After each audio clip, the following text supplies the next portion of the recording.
mùi pal hỏi ồ chân ban của mùi pal mơn này cha trôi nó dương cắt bị đam chan ti màu bị đam chân ti pu plai vì ồ dương mơ thà bởi dương trong ban pui một hết ná từ cắt lên về màu cha bông hết ấy trong mạch bông báo dương mình vô crop nó màu đam tại mà đón vì ắt sơi plai ồ chân tam bọt bị so bọt cá sấu dương về đại bông báo trứng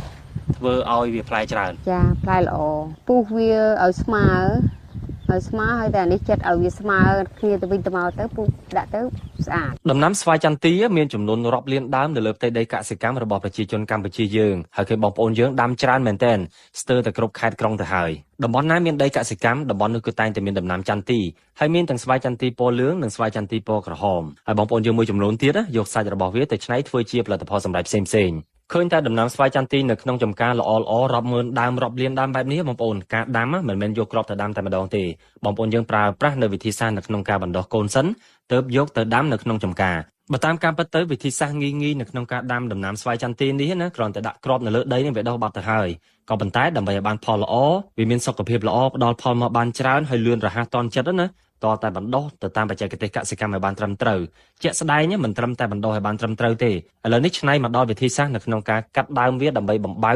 ឲ្យឆាប់ដុះថែមទៀតវិធីសាស្ត្រនៅក្នុងការបំបៅដើមចន្ទីឲ្យបានត្រឹមត្រូវហើយល្អឆាប់ដុះណាត្រូវបានបងស្រីគាត់ចែករំលែកមកច្បាស់ចំតែម្ដងបងប្អូនហើយមើលនៅកន្លែងថ្នាលបណ្ដុះរបស់គាត់ណាដល់កឲ្យបងប្អូនហើយសិតតែកូនចន្ទីទាំងអស់នេះគឺសិតសឹងតែជាដើមស្វាយចន្ទីដែលវាចាប់ផ្ដើមដុះនៅពេលដែលដាក់គ្រាប់ទៅបណ្ដុះនៅក្នុងដីក្នុងថង់ខ្មៅហ្នឹងណាក្នុងមួយថង់មួយគ្រាប់មានរាប់ពាន់ដើមជាដំណាក់កាលទី1ដើម្បីយកដើមទាំងអស់នោះមកកាត់ចុងរបស់វាចេញបូកបញ្ចូលជាមួយត្រួយដែលកាត់មកពីចំការណាហើយដើមទាំងអស់នេះគឺត្រូវបានបណ្ដុះចេញពីគ្រាប់ល្អថ្លោះដែលមិនមានដង្កូវស៊ីតែជាពូជធម្មតាទេដើម្បីទុកដាក់បំបៅជាមួយនឹងមែកចន្ទីដែលកាត់ពីចំការដែលគាត់ជ្រើសរើសពូជណាដែលគាត់ចង់បានឬក៏ពូជណាដែលល្អ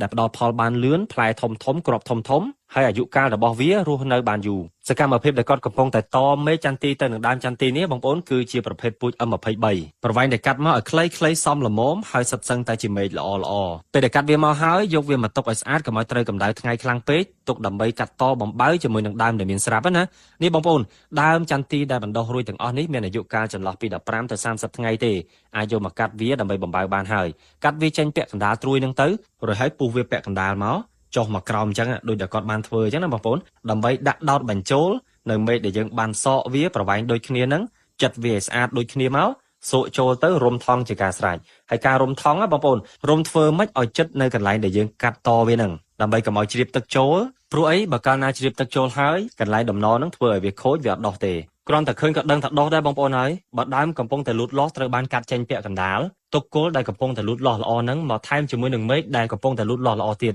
ដាក់បញ្ចូលគ្នារុំឲ្យចិត្តបែបនេះមិនយូរមិនឆាប់ទេតែប្រហែលថ្ងៃវានឹងខាំចូលគ្នាចាប់ផ្ដើមដោះឡើងតែម្ដងពេលដែលវាចាប់ផ្ដើមដោះណាត្រួយរបស់ស្វាយចន្ទីហ្នឹងនឹងទម្លុះថង់ដែលរុំនឹងចេញពីខាងចុងទៅតែម្ដងធ្លុះហើយគឺចាប់ផ្ដើមលូតមែកលូតស្លឹកវាចេញមកម្ដងបន្តិ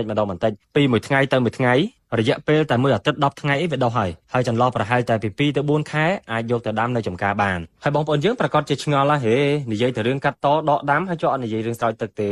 ពលគឺទាមទារឲ្យយើងស្រោចទឹកឲ្យបានទៀងទាត់ជារៀងរាល់ថ្ងៃមួយថ្ងៃ2ដងព្រឹកម្ដងល្ងាចម្ដងទៅតាមកម្រិតនិងបរិមាណបត់បែនទៅតាមអាកាសធាតុជាក់ស្ដែងនៅក្នុងថ្នាលបណ្ដុះនេះបងប្អូនធ្វើជារៀងរាល់ថ្ងៃធ្វើរួចហ្នឹងក៏ចាប់ផ្ដើមដោះបណ្ដាចាប់ផ្ដើមលក់ទៅឲ្យម៉ួយដើម្បីយកទៅដាំនៅចំការហើយការកាត់បន្តបំបៅជារៀងរាល់ថ្ងៃនេះក៏ចាប់ផ្ដើមដាំបន្តកន្ទុយគ្នាបំបៅបន្តគ្នាផ្គត់ផ្គង់ជាកូនស្វាយចន្ទីនេះទៅលើទីផ្សាររាប់ពាន់រាប់ម៉ឺនដើមនៅក្នុងមួយរដូវកាលក្នុងមួយថ្ងៃគាត់ធ្វើបាន6ទៅ700ដើមឯណោះគ្រាន់តែកាត់បំបៅកាត់តណាបងប្អូនញាប់ឆ្មាញ់មែនតើមើលតែដៃគាត់ទៅជំនាញណាកំបិតនេះត្រូវបានសំលៀងយ៉ាងមុតតែម្ដងដើម្បីកាត់ឆ្វិចមើលឲ្យជក់ចិត្តណាបងប្អូនគ្រាន់តែមើលឡើងចំហមាត់រយៈពេលមួយថ្ងៃហ្នឹងបាន6-700ដើមដោយមួយដើមបានឈ្នួលតម្លៃពលកម្មណា100ទៅ150រៀលដែរក្នុងមួយដើមអញ្ចឹង6-700ដើមយើងគិតមើលបានមួយថ្ងៃ6-7ម៉ឺនអញ្ចឹងទៅអរគុណសម្រាប់ការតាមដានទស្សនាវីដេអូនេះតាំងពីដើមរហូតដល់ចប់អរគុណដល់ផលិតផលទឹកយិនសិនម៉ាក់អ៊ី